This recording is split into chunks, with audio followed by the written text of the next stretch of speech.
இதயம் wishes you a very happy new year.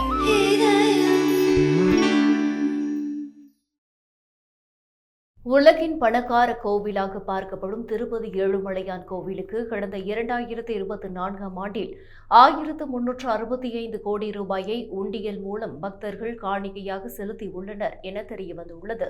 மேலும் 2024ஆம் ஆண்டில் 2,55 லட்சம் பேர் திருப்பதி ஏழுமலையானை தரிசனம் செய்துள்ள நிலையில் 99 லட்சம் பேர் முடி காணிக்கைகள் செலுத்தியுள்ளனர். அது மட்டுமல்லாமல் 12,14 லட்சம் பக்தர்களுக்கு லட்டு விற்பனை செய்துள்ளதாக தேவஸ்தானம் தரப்பில் தெரிவிக்கப்பட்டுள்ளது.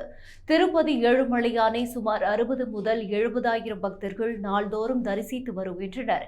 வார கடைசியான சனி மற்றும் ஞாயிற்றுக்கிழமைகளில் கூடுதலாக 10,000 முதல் 15,000 பக்தர்கள் சாமி தரிசனம் செய்வது வழக்கம். இதுவே பிரம்மோற்சவம், ஆனிவார ஆஸ்தானம், வைகுண்ட ஏகாதசி போன்ற விசேஷ நாட்களில் சுமார் 90,000 முதல் 1 லட்சம் வரை பக்தர்கள் ஏழுமலையானை நீண்ட வரிசைகளில் காத்திருந்து தரிசித்து வருகின்றனர்.